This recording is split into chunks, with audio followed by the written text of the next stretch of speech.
ఘన స్వాగతం పలుకుదాం.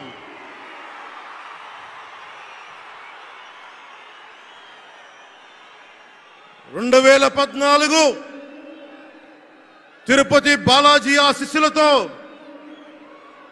ఎన్డీఏ విజయాన్ని సాధించింది, ప్రభుత్వాన్ని స్థాపించింది.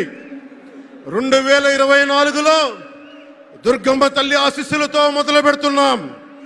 అంతకు మించిన ఘన విజయం సాధిస్తున్నాం.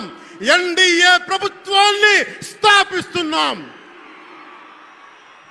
బిడ్డలకి అండగా ఉండే దుర్గమ్మ తల్లి అయ్య కంటే ఒక ముద్ద ఎక్కువే పడద్ది.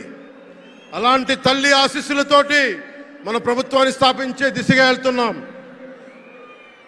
మోదీ గారు డిజిటల్ భారత్ అన్న నేపథ్యంలో దేశాన్ని మొత్తం తీసుకెళ్తా ఉంటే ఇక్కడున్న వైసీపీ ప్రభుత్వం అధికారికంగా ప్రతి చోట క్యాష్ ఎకానమీ అయిపోయింది. దేశాన్ని డిజిటలైజ్ చేద్దాం, కరప్షన్ తగ్గిద్దాం, బ్లాక్ మనీని తగ్గిద్దామంటే ఆంధ్ర రాష్ట్రంలో మటుకు బ్లాక్ మనీ ఎక్కువైపోయింది. ఉదాహరణకి సారా తీసుకుంటే, ఏరక్ వ్యాపారమే తీసుకుంటే సంపూర్ణ మద్యపాన నిషేధం అని చెప్పి వచ్చిన వ్యక్తి ఈ రోజున మద్యాన్ని సారా ముఖ్యమంత్రి కాదు, అతను ఒక సారా వ్యాపారి. అతను ఈ రోజున 1,13,580 కోట్ల రూపాయలు 5 సంవత్సరాల్లో అఫీషియల్గా అన్అఫీషియల్గా సేల్స్ సాధి పెట్టారు. కానీ దాన్ని అండర్ రిపోర్ట్ చేస్తూ 84,050 కోట్ల మటుకు చూపించారని చెప్తా ఉన్నారు. ఈ రోజున కేంద్ర ప్రభుత్వానికి కానీ భారతదేశపు ఎక్స్చెక్కర్కి కానీ 10,000 కోట్ల రూపాయల జిఎస్టీ ఎవేషన్ జరిగింది. అలాగే ఇసుక దోపిడీ, జేపీ వెంచర్స్ పేరు మీద ఆ బినామీలు ఎవరో తెలుసు. ఆ 5 మంది पवन जरा पुलिस के लोग उनको नीचे उतारिए उनको।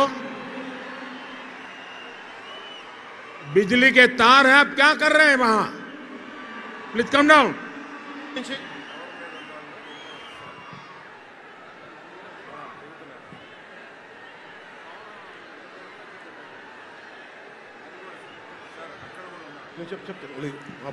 आपकी जिंदगी हमारे लिए बहुत कीमती है।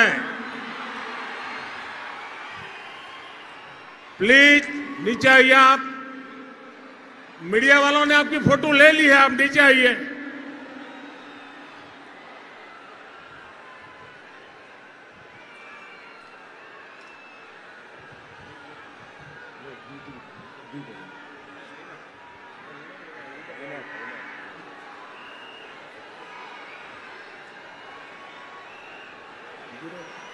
आप नीचे आइए, मेहरबान।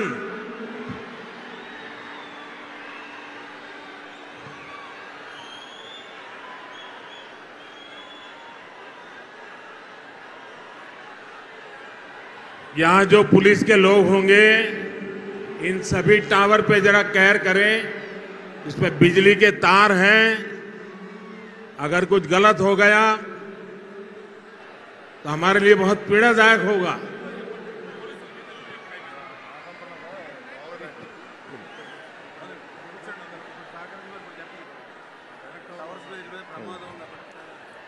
దయచేసి అందరూ ఆ ఎలక్ట్రికల్ లైట్స్ అన్నీ ఉన్నాయి, ఎలక్ట్రికల్ కనెక్షన్స్ ఉన్నాయి. దయచేసి మీ ప్రాణాల మీద ప్రధానమంత్రి గారు ఎప్పుడు ప్రోటోకాల్ బ్రేక్ చేసి మరి మీకోసం వచ్చారు. దయచేసి వాటి మీదకి ఎక్కకండి. సభ సజావుగా జరగాలి, మీరు క్షేమంగా ఇంటికి వెళ్ళాలని ప్రధానమంత్రి మోదీ గారు కోరుకుంటూ మరి సభ కంటే ముందు వచ్చారు. ఆయన మాట్లాడగల సమయం కంటే కూడా ముందు వచ్చారు మీకోసం. దయచేసి బాబు మీరు కూడా దిగిపోయింది అక్కడి నుంచి, ఆ టవర్ నుంచి దిగిపోమ్మా. నువ్వు